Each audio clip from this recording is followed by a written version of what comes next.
All right, my littles. Thumbelina. This is a great fairy story by Hans Christian Andersen.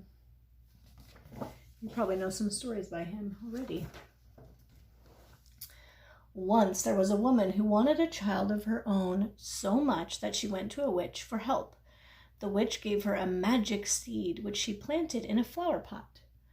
Pretty soon, a pretty tulip began to grow. When the woman kissed the bud, pop! The tulip opened its petals. There sat a beautiful child, no bigger than your thumb. I will call her Thumbelina, said the woman. Thumbelina slept in a walnut shell. Her mattress was made of violets, and her blanket was a rose petal. Thumbelina used a dish of water for a lake and a tulip petal for a boat. She liked to row back and forth, singing sweetly all the while. One night, an ugly toad saw Thumbelina sleeping in her walnut shell. Croak! What a nice wife for my son, she thought. She picked up the walnut shell and hopped off into the garden with it. When Thumbelina woke on a water lily in the middle of a pond, the old toad said, "This is my son. He will soon be your husband." Oh my gosh, what do you think Thumbelina's thinking? She's going to marry a toad she's never met? Thumbelina began to cry. She didn't want a toad for a husband. Fortunately, some fish heard her crying and nibbled through a stalk that held the water lily in place. And she floated away. Away floated Thumbelina. She tied one end of her sash to a butterfly and the other end to the lily. Soon the ugly toads were left far behind. But suddenly a huge beetle appeared. He snatched Thumbelina from the water lily. He flew with her to the top of a tree and told her how pretty she was, even if she wasn't a beetle. But the other beetles laughed at Thumbelina. "Where are her feelers?" they asked. "She has only 2 legs. How ugly she is." Finally, they sent Thumbelina away. She's a very pretty girl, but not a very pretty beetle, I guess. All through the summer and fall, Thumbelina lived in the woods. She played with the butterflies and listened to the beautiful songs of the birds. When autumn turned to winter and the snow began to fall, when a snowflake fell on Thumbelina, it felt like a whole shovelful. After all, she was only the size of your thumb. She wrapped a dead leaf around her shoulders, but she shivered as she wandered through the woods.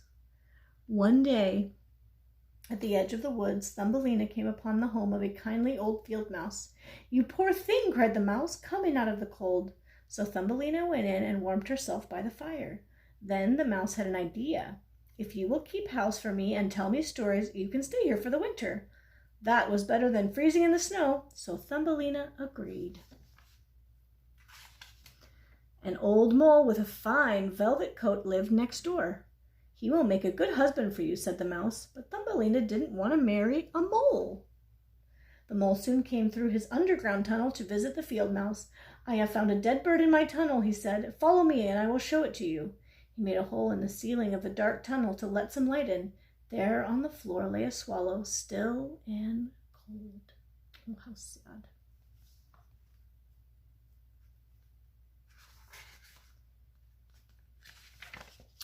The mole said, "Humph, that's one bird that won't chirp anymore. I'm glad I'm not a bird. They just twitter about in the summer and die of cold when winter comes." And the field mouse agreed. When they weren't looking, Thumbelina knelt down by the bird and kissed it. This might be the same bird that sang so sweetly last summer, she thought. That night, Thumbelina made a blanket out of hay and crept back into the tunnel. As she tucked the blanket around the bird, she heard something. Thump, thump, thump, thump. It was the bird's heart. The swallow wasn't dead after all. Thumbelina nursed the bird all through the winter. When spring came, the swallow said, "Come with me into the forest." But Thumbelina said, "I must stay. The field mouse has been very kind to me." So the swallow said goodbye and flew off into the bright sunshine. There went the bird off into the sunshine. Thumbelina was not happy. Although it was spring, she wasn't allowed to go outside. She had to sell stories to the dreary old mole, and now the mole wanted to marry her. "You need lots of new clothes," said the field mouse. 4 spiders were hired to spin the thread and weave the cloth. Thumbelina was very sad. Whenever she could sneak away, she peeked out at the blue sky. How she longed for her friend, the swallow. When autumn came, Thumbelina's new clothes were finished. The field mouse said, "Just think, soon you'll be married to the mole." Thumbelina burst into tears. "I don't want to marry him," she said. "Pish posh," said the field mouse. "You are lucky to have such a fine gentleman, so don't be so stubborn." On the day of the wedding, the mole came to get Thumbelina. She would have to live with him in his dark home under the ground. But first she wanted to say goodbye to the sun and flowers, for she would never see them again. She took a few steps into the cornfield. The sun was shining brightly. "Goodbye, goodbye," she cried.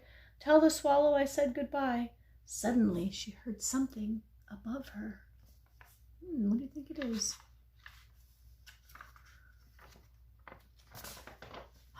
Look, it was the swallow.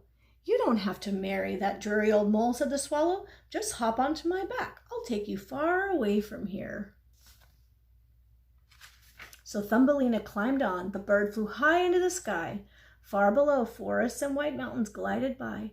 Then there were warmer lands with orchards, grapes, sweet-smelling air, and lovely butterflies. On and on the kind swallow flew, with Thumbelina on his back. Finally, they came to a beautiful palace in a garden near a lake.